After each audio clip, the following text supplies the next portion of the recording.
আজকে আমার সাথে যা যা ঘটছে পুরাটা অনেক রোমাঞ্চকর। পুরা ভিডিওটা যদি আপনারা দেখেন বুঝতে পারবেন। আসসালামু আলাইকুম রহমতুল্লাহ। আমি যে জায়গায় বসে আছি সেখান থেকে বাইরে আকাশের দিকে তাকালে বিকালের সূর্যটা আকাশটা অনেক সুন্দর করে রাখছে। কখনো কখনো কিছু জিনিস ছবি থেকেও বেশি সুন্দর হয়। যাই হোক, এখন মূল কথায় আসি।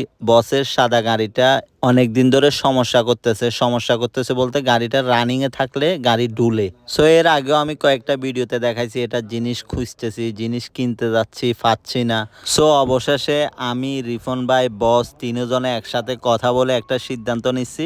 2-3 দিন আগে রিফন ভাইয়ের সাথে কথা হয়েছে যে গাড়ি ঠিক করার জন্য কখন আসবো। ওনার হাতে কিছু কাজ ছিল, সো উনি কাজ শেষ করে আজকে আমাকে কল দিছে। তো আমি সকালে বসের ছেলে মেয়েদের মাদ্রাসা কাজ শেষ করে দুপুরের পরে 2টা-2:30টার দিকে চলে গেছি ওয়ার্কশপে। এমনিতে আমি আজকে কয়েকদিন একটু শারীরিকভাবে অসুস্থ, তারপরেও গাড়ির কাজটা শেষ করার জন্য চেষ্টা করতেছি। এখন বলি আমার সাথে কাহিনীগুলা কি কি হয়েছে। আমি ওয়ার্কশপে থাকাকালীন বসের বউ কল দিছে, লাইব্রেরি থেকে নাকি কিছু জিনিস লাগবে।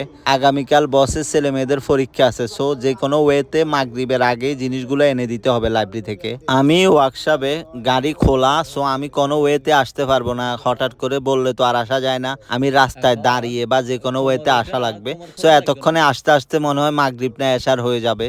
জিনিস নিয়ে আসার সমস্যা নাই, বাগিনা আছে, ও যাইতে পারবে গাড়ি নিয়ে। কিন্তু এই জিনিসগুলা ম্যানেজ করা মানে আমি এখান থেকে কিভাবে ম্যানেজ করব। বসের বউ আমাকে ফাটাই দিছে। লাইব্রেরিতে কাগজ ওগুলো বিভিন্নভাবে ফিন করা লাগবে, এরপরে বিভিন্ন জিনিস লাগবে, ওগুলো আবার ওদেরকে দেখানো লাগবে। সো বাগিনা তো আর পারবে না এগুলা। আর এমনিতে ওর কাছে নেট নাই, মানে বাসার মধ্যে ওয়াইফাই আছে, বাইরে নেট নাই।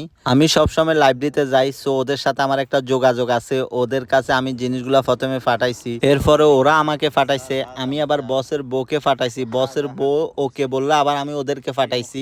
মোটামুটি 3-4 জনের কাছে রিপিট করে তারপরে গিয়ে জিনিসগুলা কিনে ওকে করার পরে বাগিনাকে আমি ফাটাইছি।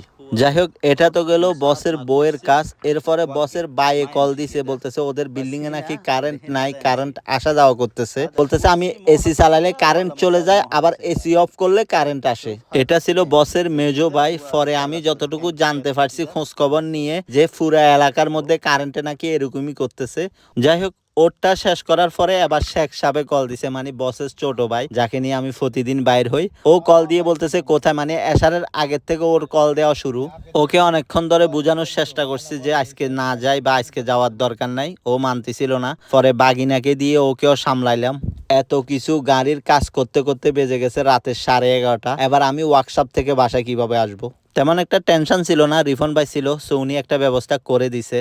উনি একজনকে কল দিয়ে নিয়ে এসে আমাকে বাসার সামনে 1900 এসে পৌঁছায় দিছে।